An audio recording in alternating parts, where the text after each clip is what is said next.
we are back. The Professionals and Animal Lovers Show. Pals, professionals, and animal lovers. That's what it's all about. That's our community. We believe that the bond between the animal lovers is incredibly strong. And that's why we support each other in business, in rescue, and in advocacy so that everyone wins. Especially the animals. That's right. We do three things on the show. 1, 2, 3.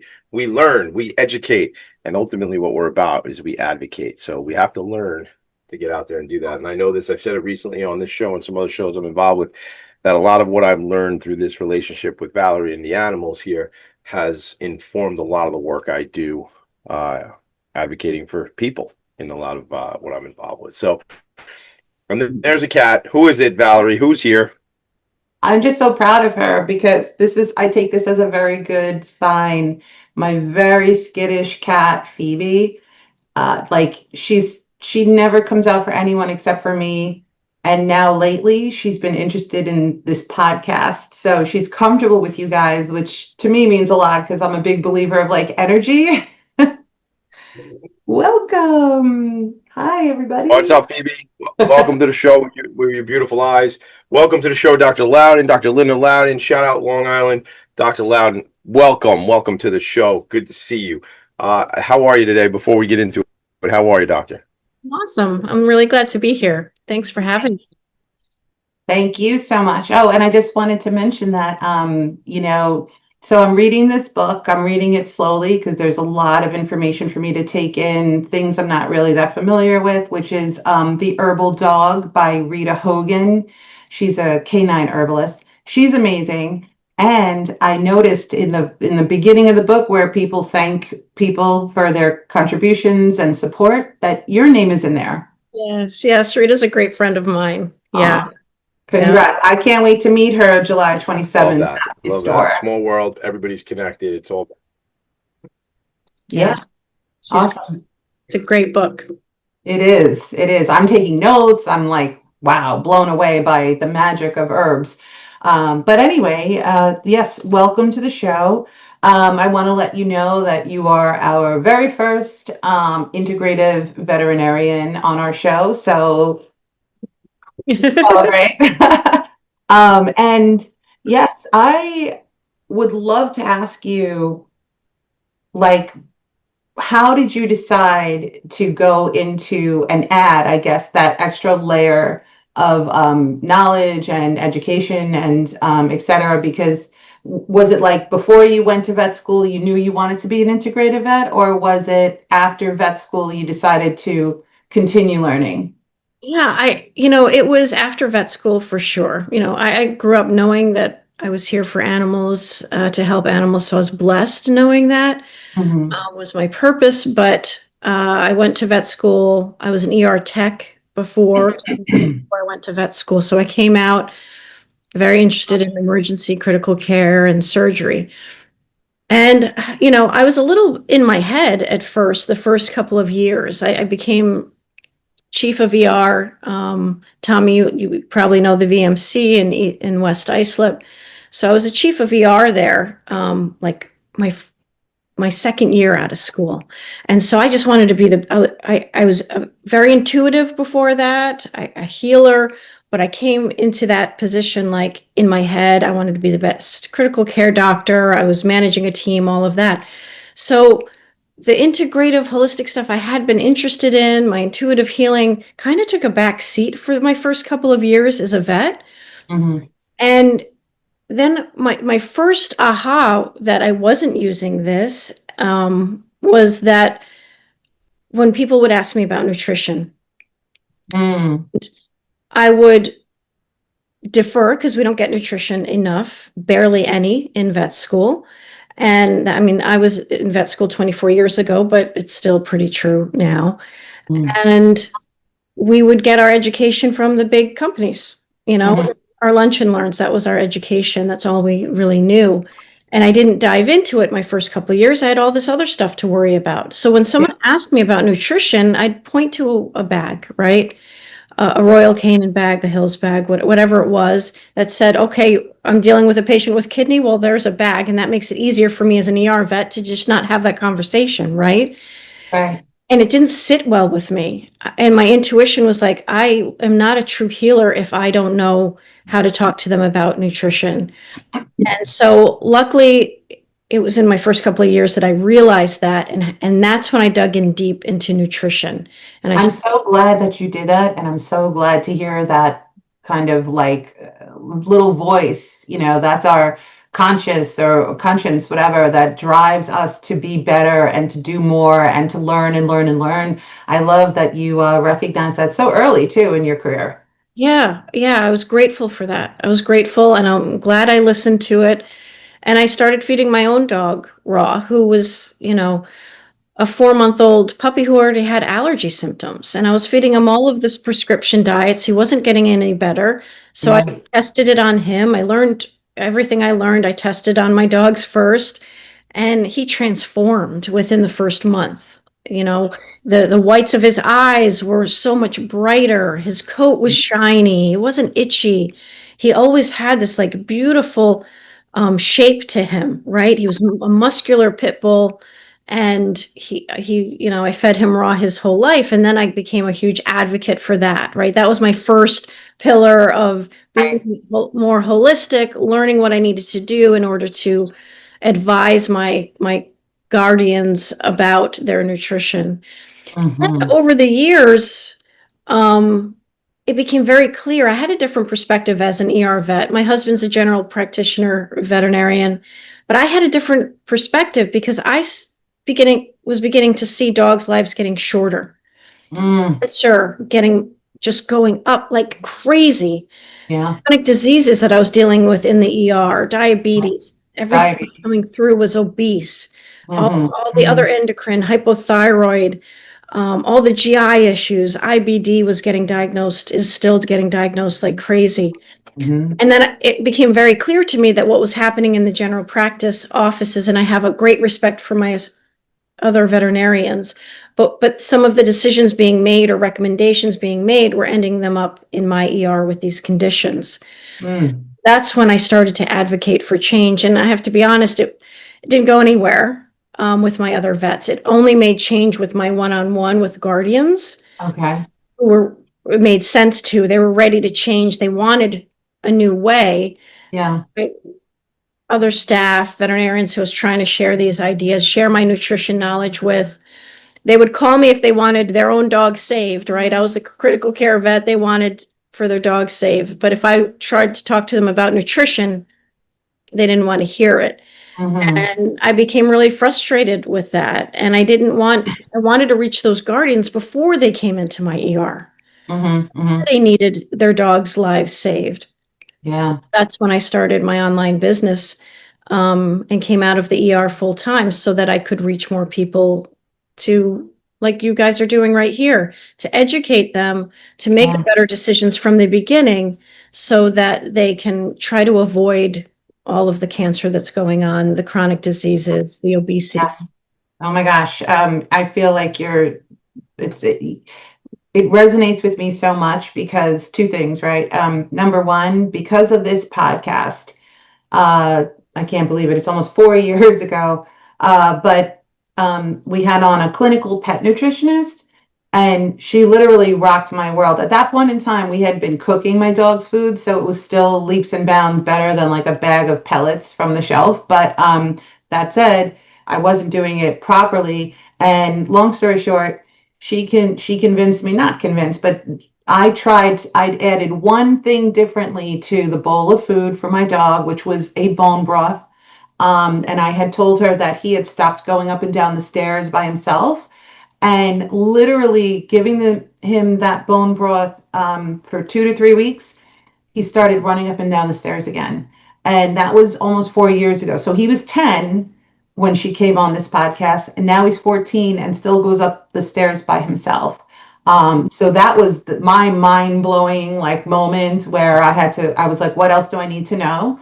Um, and the other thing that I just wanted to share is I had a cat who became diabetic, and it kills me because she was an outdoor cat, and it took me like a year to win her trust. So I fed her every day, twice a day, and she started coming to me when she was cold. Eventually, we got her inside, whatever. But I have so many pictures and videos of her eating tricolored cat kibble.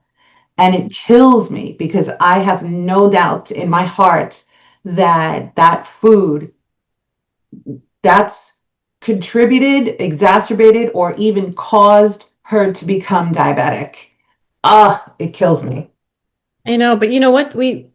They, they're our guides. We've all had those dogs. I have every single dog I've had, and I've had so many dogs through my life and some cats that I know I could have done better with. I could have changed something that maybe they would have lived longer. But we learn and it takes us down this path so that we can help others. And Yeah. we wouldn't have if we didn't have those pets along the way. So we can't beat ourselves up for it. We just have to take it and grow from it. And also take some of the pressure off ourselves. I see that a lot too, where now I'm on the other side of it. I'm with a lot of guardians. I have my Dog Mom Society where I support guardians. It's a membership that I Mm-hmm. can be there in there, helping them make the smart decisions, helping them stay out of the ER. Mm-hmm. But I also see the other end of that where they put so much pressure on themselves, right? I've Right. got to get my dog to live as long as possible. It is my responsibility, and it's not. You've got to do the best you can, learn Yeah. what you can, and then let go and be present with your pets and not hold because your dogs feel that energy just as Yeah. much as Yeah. when you're feeding them the wrong food, right? So there's a I balance. yeah. I agree wholeheartedly. And one of the passages that actually came out of Rita's book really resonated with me too, where she said, "Your stress is your dog's stress." 100%. And it really kind of like I had like this aha moment because we had recently moved like 2 months ago into our hopefully forever home. I'm so over moving. But that said, my dog's a senior and, moving is very stressful and unpacking and figuring out where everything goes is very stressful. And so he started having a couple of accidents in the house and we were like, oh my God, what's going on? Like, we were very worried about him, which probably added to our stress. I read that passage in the book. I spoke to my husband about it, and I'm like, we need to chill. We have to, for our own sake, for our dog's sake, whatever, we need to take this at a slower pace. It'll get done, whatever gets done, whatever. And long story short, he stopped peeing in the house. I was like, So you're talking about your husband or the dog? thankfully both. It's a good thing. It's a good thing. Listen, So stress this, is energy, yeah, man. It's energy, it and is. it's the wrong Yep. type of energy, unless, look, stress can be something that motivates us in some ways, but there's good stress and there's bad stress. And, Yes. the thing that keeps coming up for me, Dr. Loudon, while you're talking is the word parallel and how parallel the journey is for the medical profession related to human beings and what you're talking about in the veterinary profession. And, um, you know, there was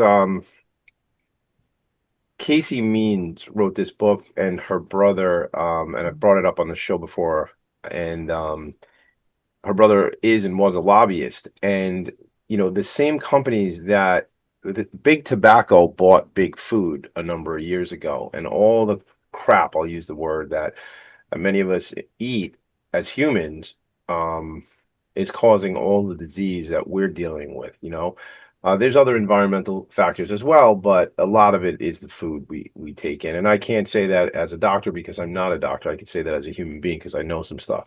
So I would be curious, kind of the same parallel. I mean, you talk about these diseases and the cancers and the diabetes in your career. You saw the lives of these animals shortening and you saw the increase of the diseases. Um, isn't that just like flagrant, like in our face, like what the heck is going on, like obvious versus Yeah. like oh, I don't get it. You know, what are your thoughts on just some of like you said, I've always heard medical doctors get very little training in nutrition, and I have friends who are doctors who say the same thing that very there is very little there. Is it just kind of like, of course, this is the problem for you? For me, it was. Like I told you, it took me a couple of years at the beginning to remember the healer in me and to get back on that track. But then over few years, I mean, we come out of vet school and it's hard being a vet, right? It's hard getting to where we get. Yeah. We, we spend 4 to 5 years, that's all we do is learn how to be vets. And we come out, excuse me, and go right into practice where we might be seeing patients every 15 minutes. Yeah. We might be working for a corporation that's telling us how to practice medicine now of days. For me, I came right into an ER, high stress job. So we have to look at that too, right? If you come out of vet and they tell you this is how you vaccinate a dog, this is how you feed them, and we've learned all of these principles that have been taught to us for 4 and 5 years, and then we come out, we believe that. Yeah, you're in that paradigm. That's where you are. Yeah. And so we believe that and we feel like, and we're rigid, we've got to stick to that until, and that's where I felt like when I would go to other vets and share what I was learning and how I was growing with my holistic side, they were rigid, right? Because it almost took away those 4 years and said that it wasn't worth anything, Yeah. right? And that's not true either. Mhm. Right? Of course not. You know, when someone comes in and tells us that, well, we Googled it, well, that is really, you know, disrespectful to our 4 and 5 years of dedicated work, the 4 years before getting to vet school, and you're telling me a 10-minute Google is worth more. Yeah. That is upsetting, right? So we get rigid and we're trying to prove we know what we're talking about. And we also get a bad rap, right? People don't give us as much respect as they give an MD, even though we had the same amount of years. Yeah. Certainly don't get paid as much as they do. So we become rigid, and I think that's part of the problem, right? We're putting walls up and saying, no, what we've learned is true, and I'm going to keep pushing it. And that's where I realized I wasn't going to break through to other vets. I had to go to the guardians who need to demand more.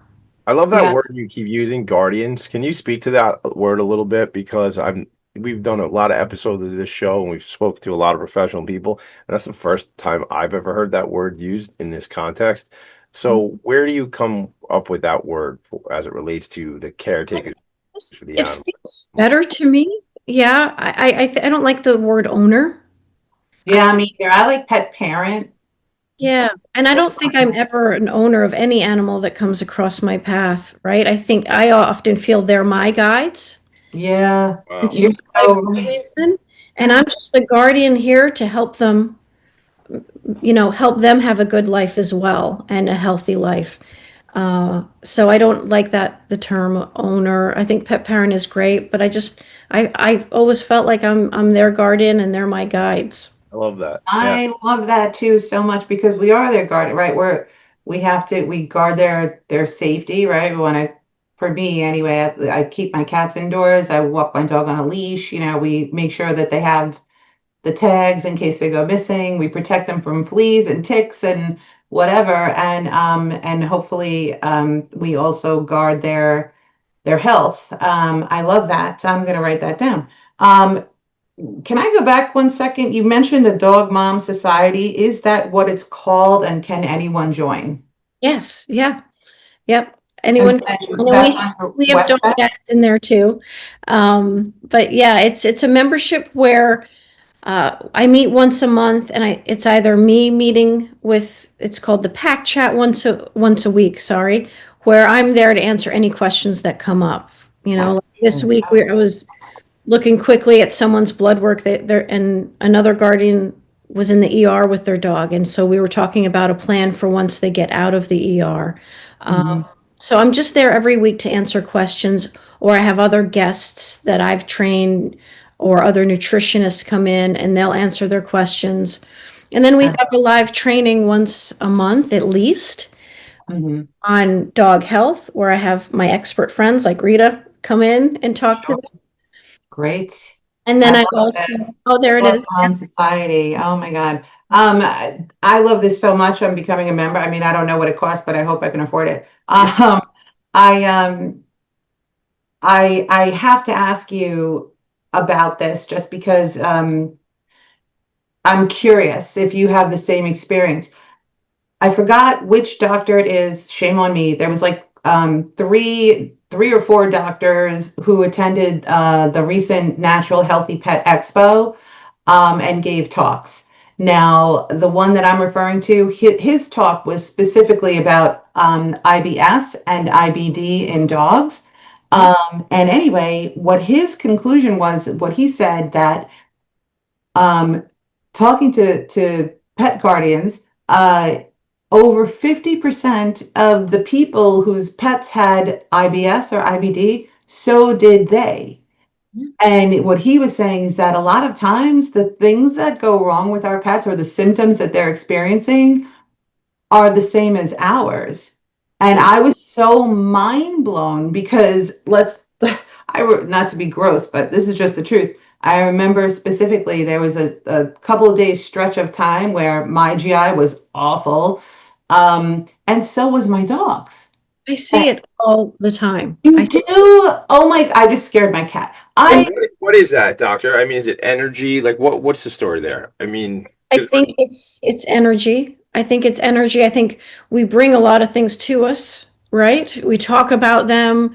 I'll have an owner in a room and I will see that going right down the leash, and I tell them, and it's a delicate way that you have to go about, like being like you're the problem, right? Because you don't want anyone to feel it's you. guilty. Okay. You have to do it. And that's why with Dog Moms this year, we also speak on women's health.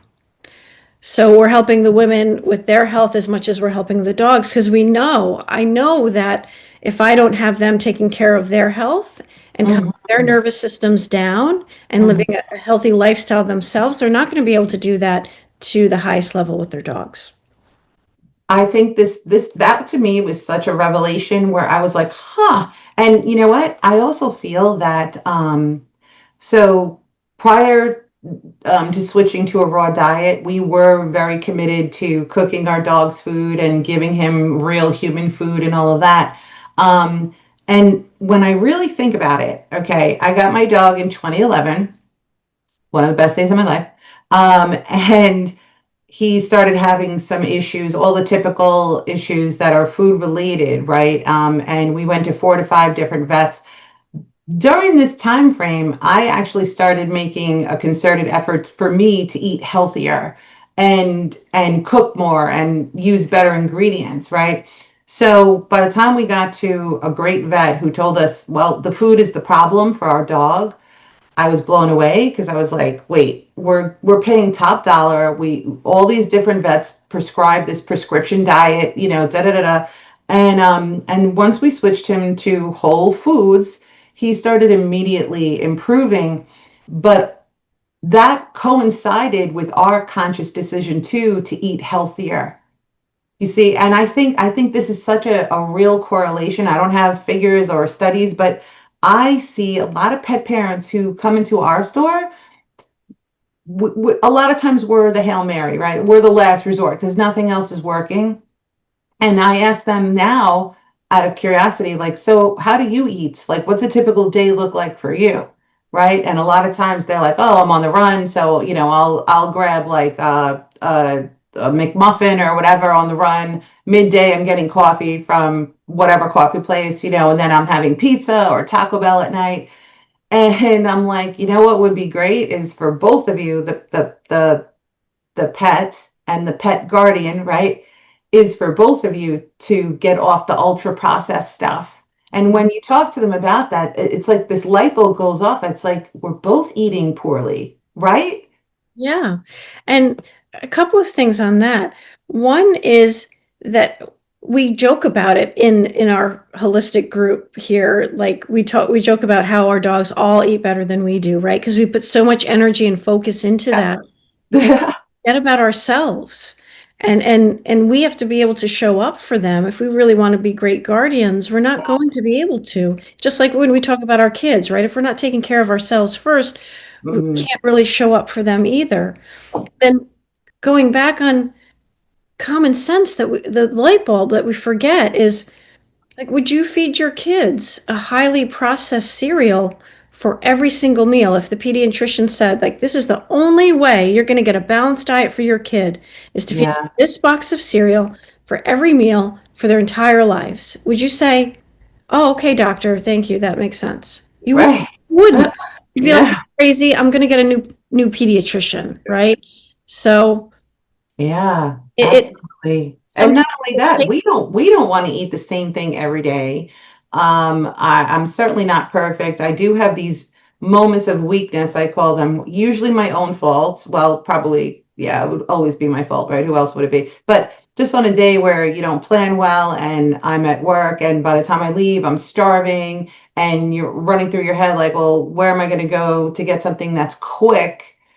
Right? And healthy. And a lot of times those don't exist. So you end up getting something quick and you know it's not healthy. But that said, it shouldn't be an everyday thing, right? We should try to keep ourselves as healthy and thriving for our pets as well. Right. I get it. I love this. I want to switch gears for a second. This is a very common conversation amongst myself and the pet guardians that we have as customers and friends. Um, Vaccines, right? Vaccines, how do you feel about them? Are we over vaccinating? Do you do titer testing? And also, quick story, true story. When we adopted our dog, the rescue gave us a little pamphlet that showed, his health records, right? And I was blown away because I recently looked at that again. And do you know, in 2011, he got a COVID shot? Your I dog. was, yeah, I have it. I can send this to you because when we switched vets over here, she wanted everything. And so instead of just sending it to her, I was kind of curiously reflecting. And in 2011, I hadn't even heard of COVID, or coronavirus, whatever. And there it was on the pamphlet. I'm like, they gave Jovi a COVID shot in 2011. I was shocked. So it just goes to show you, I guess, also like we as pet guardians, a lot of times don't really know what's being administered into our pets. Yeah, yeah. I, from the perspective of an ER vet, I feel that I see patients in the ER all the time for over vaccination. I see puppies come in, they've been vaccinated 3 times by the time they're 8 weeks old. I've Mm. seen their bone marrow wiped out, and those ones I can't save. Mm. They Oh have no gosh. cells left, and Mhm. they've got aplastic anemia. I can't get them back. And doc, are you saying in that scenario, and not to just hold you to that, but in the scenarios, it is proof positive that it's because they had those number of vaccines in a short amount of time that's why they're sick? Yeah, and there you'll have vets that will say no, it had to be something else. It's viral. Well, when you have these puppies come in, either immediately or week 2, 3 weeks after they've been vaccinated for the third time before they're little and they have no bone marrow left, they have autoimmune symptoms. What else can you? Yeah, That's what it is. Mm. yeah. It's Mm. obvious. A lot of vets will say, even if they have a reaction, they'll be like, "Oh, it probably wasn't the vaccine." Of course, it was the vaccine. It's obvious, right? But they want to defend their actions, so they'll say, "Oh, it's something else." Mhm. I see. Mm. So one of the most common, if not the most common emergency, is a vaccine reaction. Yeah. Wow. And then I'll tell that owner, this dog cannot be vaccinated again, because those are the dogs I see 3 and 4 years later for autoimmune disease. And I'll tell them, if your vet says, "Oh, we'll just give a Benadryl injection before the next vaccine and he'll be fine," that's not true. All Mm. that's doing is eliminating his outward symptoms of the inflammation that's going on from and the reaction that's going on from that vaccine. So he Mhm. might not see it on the outside next time he gets that vaccine because they gave a Benadryl injection. Right. I'm going to see your dog 4 years later for immune-mediated thrombocytopenia, or hemolytic anemia, because you kept showing that body something that Mm. it reacts to that it didn't need, and Mhm. now it's got autoimmune disease.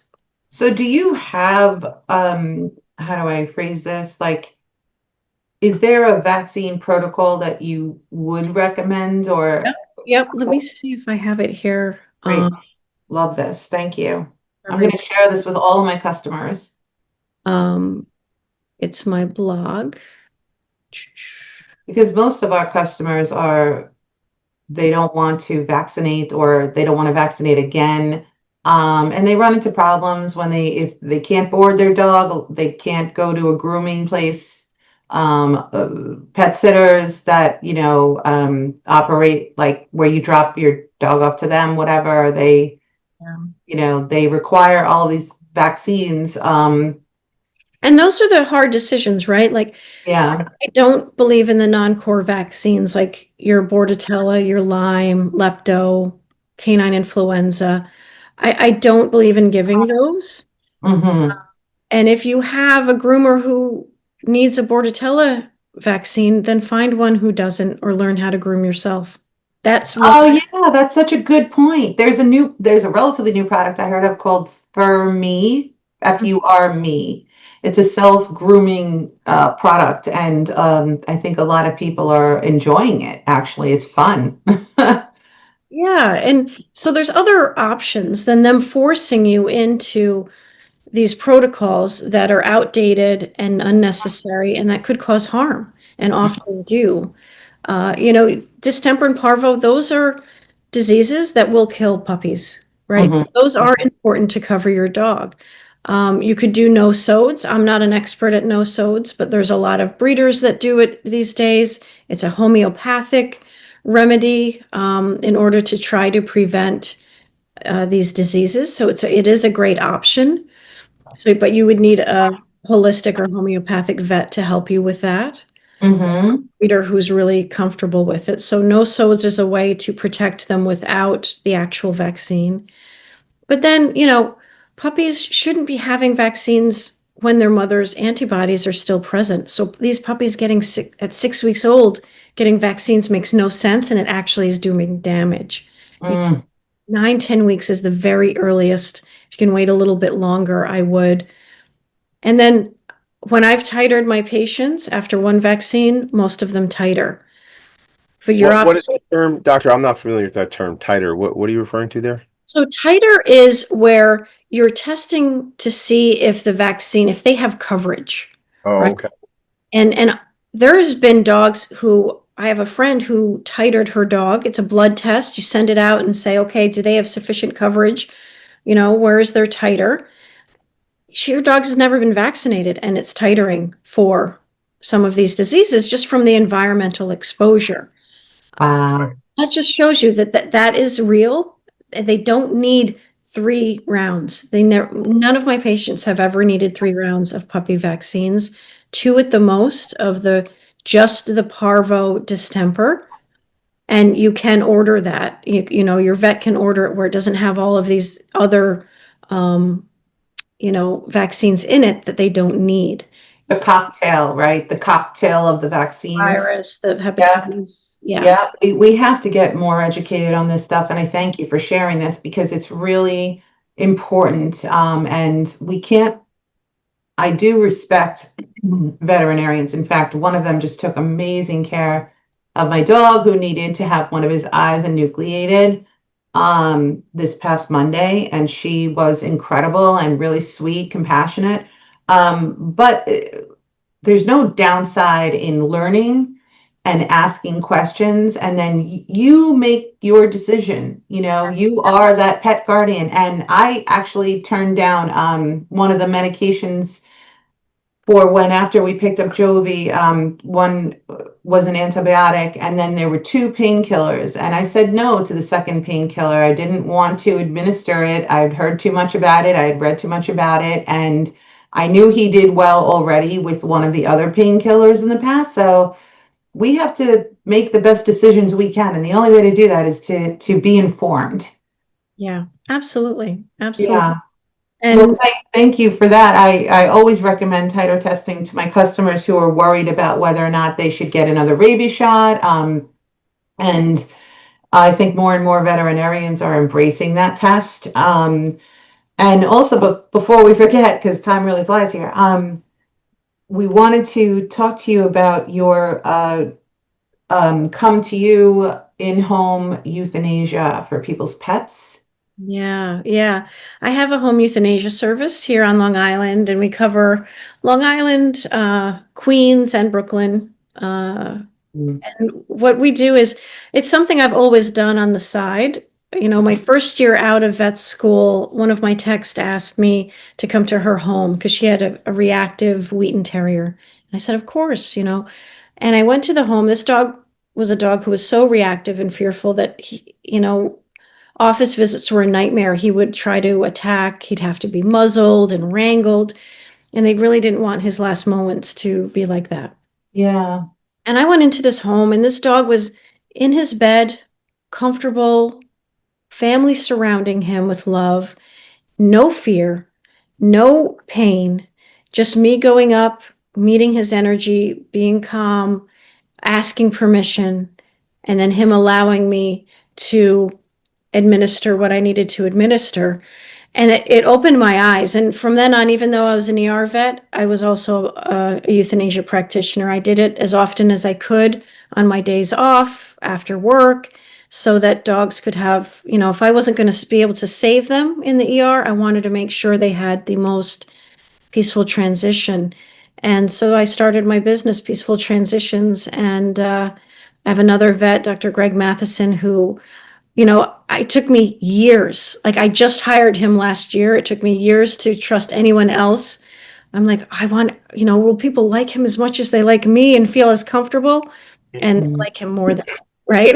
Like, it's just like Reiki practitioner.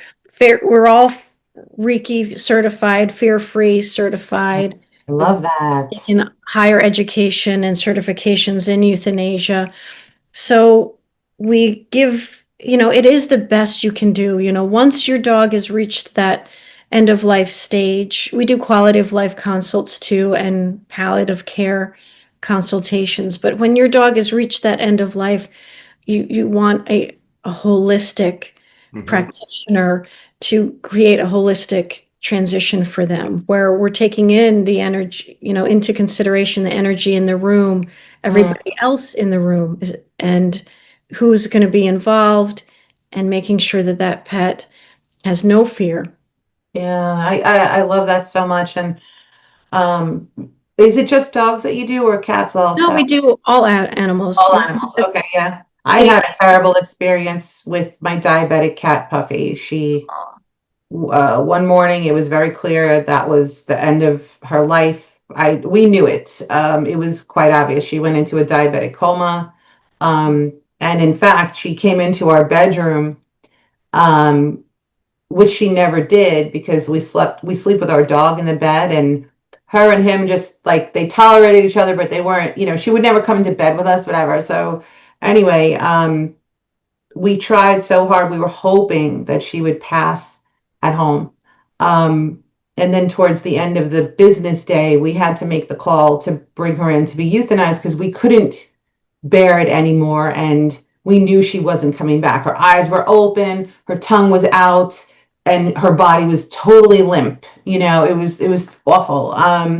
But the point is that I wish I could have had this service and you, which I know isn't feasible really logistically, but someone like you, caring, compassionate, patient, to come to our home because we took her to the vet. It was a horrible experience. I just remember feeling so much anger.